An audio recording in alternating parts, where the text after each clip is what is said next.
Salam jumpa, ketemu lagi dengan saya Filipina Agustina Kale, calon guru penggerak angkatan 4 dari SMA Negeri 2 Kupang Timur, Kabupaten Kupang, Provinsi Nusa Tenggara Timur.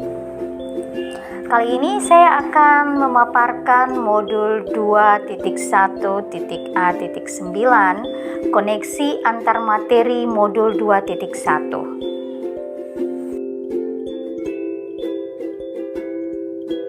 Kita mulai dengan pertanyaan pertama, apa yang dimaksud dengan pembelajaran berdiferensiasi dan bagaimana hal ini dapat dilakukan di kelas?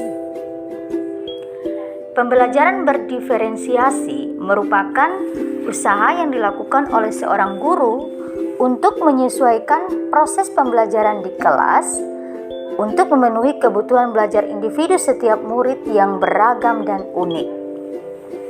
Pembelajaran berdiferensiasi juga merupakan serangkaian keputusan masuk akal atau common sense yang dibuat oleh guru yang berorientasi kepada kebutuhan murid.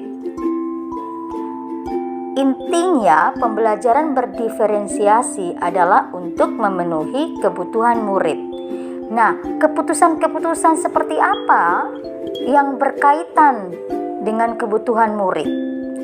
Yang pertama adalah tujuan pembelajaran yang didefinisikan secara jelas. Jadi tujuan pembelajaran bukan hanya untuk guru, tetapi juga untuk murid. Yang kedua, bagaimana guru merespon kebutuhan belajar murid.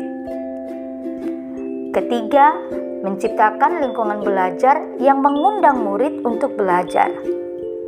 Yang keempat, manajemen kelas yang efektif. Di sini bagaimana kita sebagai guru mampu menciptakan prosedur, rutinitas, metode yang memungkinkan adanya fleksibilitas. Namun, strukturnya juga harus jelas, sehingga walaupun mungkin melakukan kegiatan yang berbeda, kelas tetap dapat berjalan secara efektif. Yang kelima, penilaian berkelanjutan.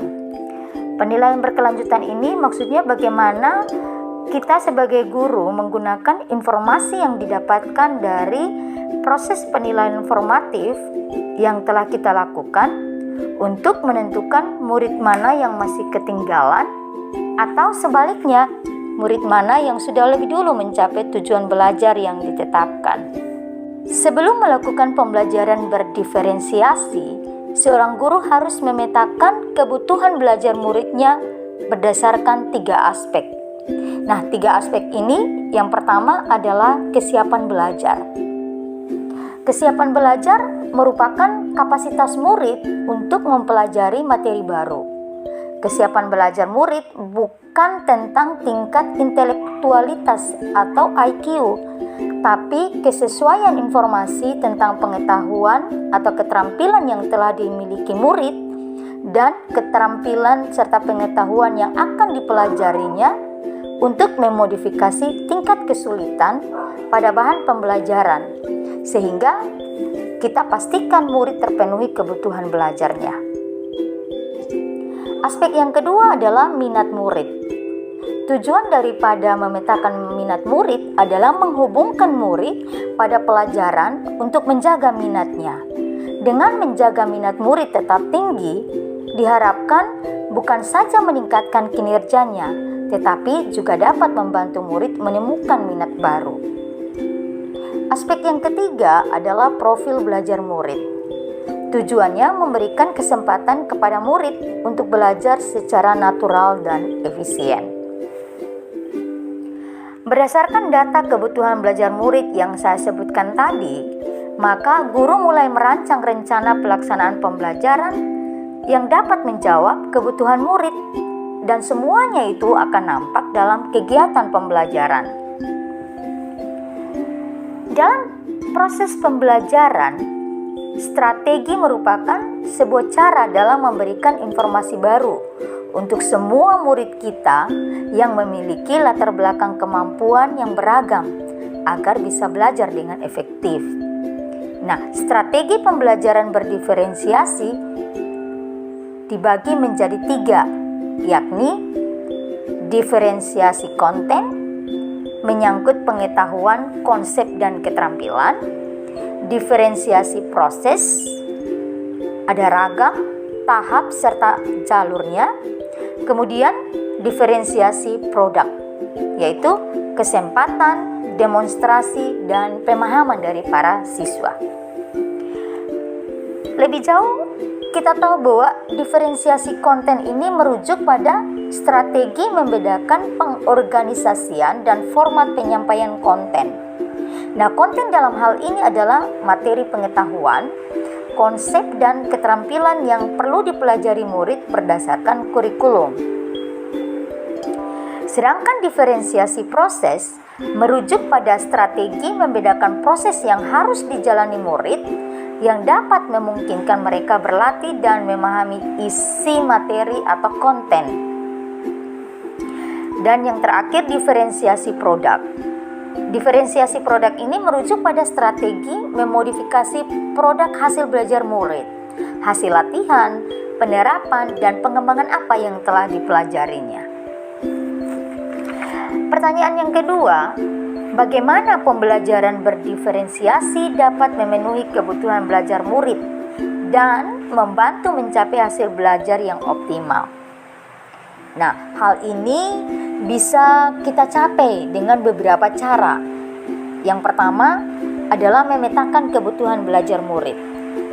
Yang kedua, menyesuaikan rencana pembelajaran dengan data kebutuhan murid yang tadi kita peroleh. Kemudian, yang ketiga, melaksanakan pembelajaran yang memiliki diferensiasi pada konten, proses, maupun produk atau hasil kerja murid. Rencana pelaksanaan pembelajaran ini tidak harus memuat seluruh diferensiasi, bisa salah satunya atau dua. Yang penting ada diferensiasi di dalam rencana pelaksanaan pembelajaran yang kita buat. Kemudian yang keempat, melakukan penilaian berkelanjutan untuk mengetahui ketercapaian kurikulum. Pertanyaan yang ketiga, jelaskan bagaimana Anda melihat kaitan antara materi dalam modul ini dengan modul lain di program pendidikan guru penggerak. Kita mengacu pada filosofi pendidikan Ki Hajar Dewantara. Beliau menandaskan bahwa tujuan pendidikan yaitu menuntun segala kodrat yang ada pada anak-anak, agar anak-anak ini mencapai keselamatan dan kebahagiaan yang setinggi-tingginya, baik sebagai manusia maupun sebagai anggota masyarakat. Setiap anak memiliki potensi dan bakatnya masing-masing, serta berkembang sesuai kodrat dan zamannya. Karena potensi dan bakat yang berbeda itulah, maka kebutuhan belajar setiap anak pasti berbeda. Sebagai pendidik atau guru, kita memiliki nilai dan peran yang sentral.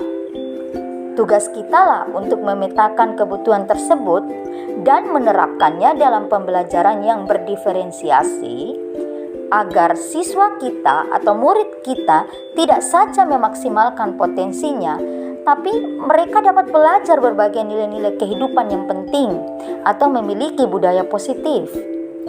Nilai-nilai penting tentang indahnya perbedaan, menghargai, makna baru dari kesuksesan, kekuatan diri, kesempatan yang setara, kemerdekaan belajar, dan berbagai nilai lainnya yang berkontribusi terhadap perkembangan dirinya secara holistik. Bapak Ibu, mari bersama kita bergerak dan menggerakkan untuk menerapkan pembelajaran yang berdiferensiasi untuk menjawab kebutuhan belajar murid kita demi tumbuh kembangnya yang optimal. Salam guru penggerak.